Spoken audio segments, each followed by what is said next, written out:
damai sejahtera saudara-saudaraku yang terkasih, pencinta firman Tuhan. Berjumpa kembali dengan Bible Learning with Father Joseph. Bagaimana kabar Anda hari ini? Saya harap Anda semua sehat tanpa kekurangan sesuatu apapun. Dalam video kali ini, saya akan membahas sebuah ayat yang luar biasa bagus, yang sudah menjadi ayat emas bagi banyak orang, yang bisa menjadi pegangan bagi orang-orang beriman zaman sekarang ketika rezeki-rezekinya mandek, ketika penghasilannya berkurang, ketika hidupnya mengalami jalan buntu, ketika doa-doanya tidak kunjung juga dikabulkan oleh Tuhan. Ayat emas itu ada dalam Injil Lukas bab 11 ayat 9. Bunyinya seperti ini. Mintalah, maka akan diberikan kepadamu. Carilah, maka kamu akan mendapat. Ketoklah, maka pintu akan dibukakan bagimu. Saudara-saudara, ayat inilah yang dicari-cari oleh banyak orang yang mengharapkan janji-janji Tuhan. Ayat inilah yang menjadi andalan kita sekarang ini. Tuhan, saya mau mencari Engkau. Tuhan, saya sudah meminta dengan berbagai macam cara supaya Engkau mengabulkan doa-doa saya. Tuhan, ku ketuk pintu hatimu, bukalah pintu untukku, dan berilah aku pertolongan di saat-saat seperti ini. Nah, saudara-saudara, kalau kita baca ayat ini dalam keseluruhan Injil Lukas bab 11, kita akan memperoleh kekayaan makna yang jauh lebih dalam lagi. Mari kita bahas satu persatu. Yang bisa saya katakan adalah ayat emas tadi ada dalam perikop Injil Lukas bab 11. Kalau Anda buka Lukas bab 11 ayat 1 sampai 4, di situ Injil Lukas menampilkan Yesus mengajarkan doa Bapa kami kepada para muridnya.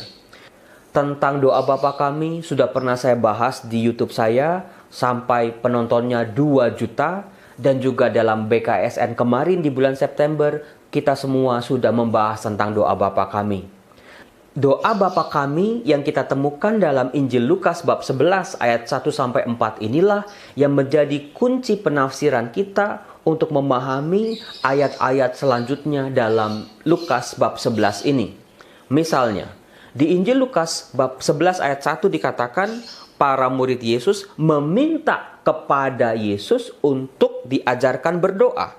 Katanya, Tuhan, ajarlah kami berdoa, sama seperti yang diajarkan Yohanes kepada murid-muridnya.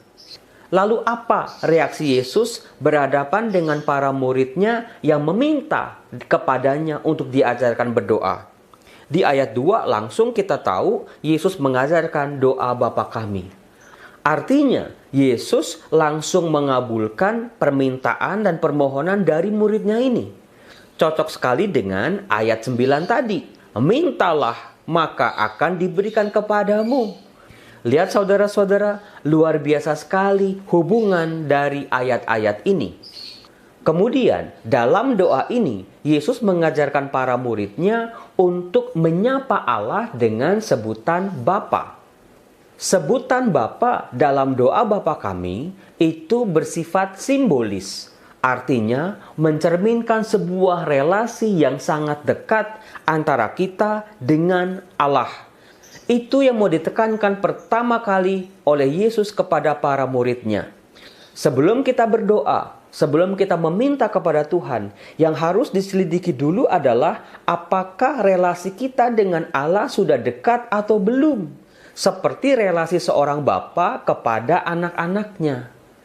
Setelah Yesus selesai mengajarkan doa Bapa kami, dilanjutkan di ayat 5, sebuah perumpamaan singkat di mana Yesus bercerita tentang seorang sahabat tengah malam datang ke rumah sahabatnya meminta 3 buah roti karena sahabatnya yang lain sedang datang ke rumahnya. Saudara-saudara, diceritakan meskipun si sahabatnya yang punya rumah ini tidak mau bangun, tetapi dia akhirnya bangun juga. Karena sahabatnya ini tidak malu-malu dan tidak jemu-jemu untuk meminta kepadanya. Saudaraku, apakah Anda jeli melihat bahwa dalam perumpamaan ini dilukiskan sebuah level relasi yang lain? Kalau tadi relasi bapa dengan anak yang menggambarkan relasi kita dengan Allah, sekarang digambarkan relasi antar sahabat. Dari sini tampak sekali mau ditegaskan betapa luar biasanya relasi anak dengan bapa. Kalau antar sahabat saja bisa saling tolong-menolong, apalagi relasi yang lebih dalam lagi berupa relasi anak dengan bapanya.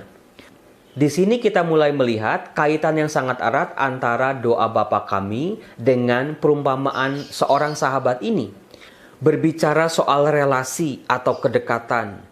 Kemudian dari relasi yang dekat itu, ada pihak yang meminta dan juga ada pihak yang mengabulkan permintaan itu. Lagi-lagi kaitannya sama ayat 9 tadi.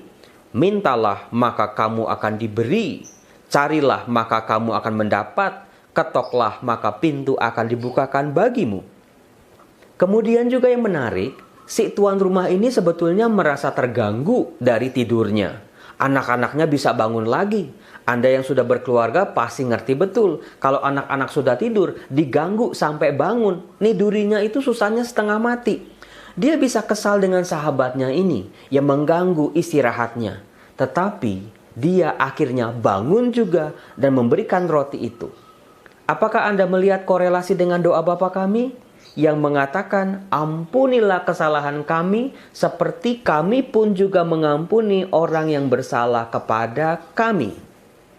Hal yang menarik lain lagi adalah ketika dalam doa Bapa kami, Yesus mengajarkan kita untuk meminta, berilah kami setiap hari makanan kami yang secukupnya. Saudara-saudara, banyak orang zaman sekarang yang tidak nyaman dengan kata secukupnya ini. Maunya berlebih, maunya sesuatu yang bisa ditabung, enggak pas-pasan.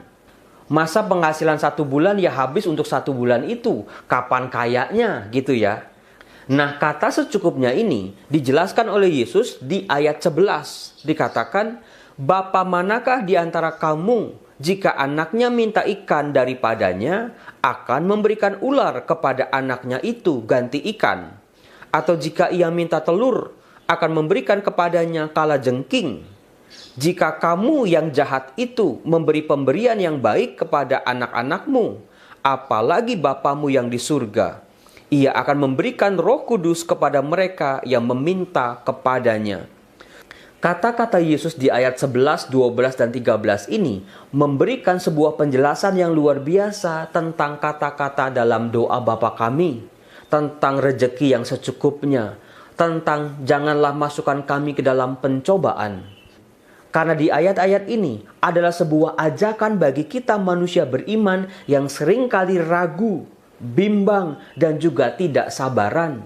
Bahwa Allah kita adalah pribadi yang memberikan yang terbaik untuk hidup kita. Tahu apa yang kita butuhkan, kapan rahmat itu bisa kita terima dalam hidup kita.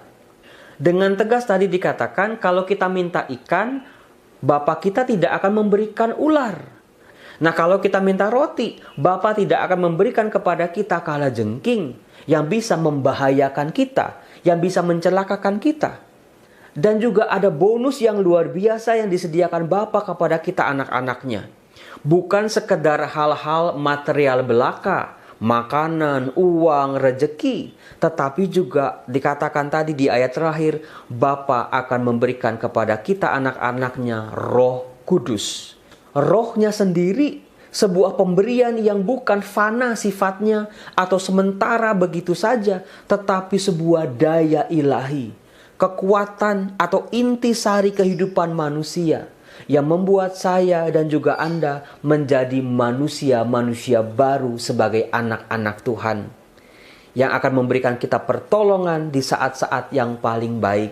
Salam damai sejahtera saudara-saudaraku yang terkasih. Tuhan Yesus memberkati. Amin. Bapa kami yang ada di surga, dimuliakanlah nama-Mu, datanglah kerajaan-Mu, jadilah kehendak-Mu di atas bumi seperti di dalam surga.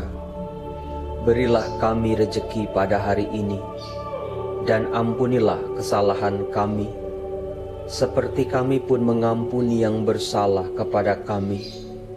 Dan janganlah masukkan kami ke dalam pencobaan, tetapi bebaskanlah kami dari yang jahat. Amin.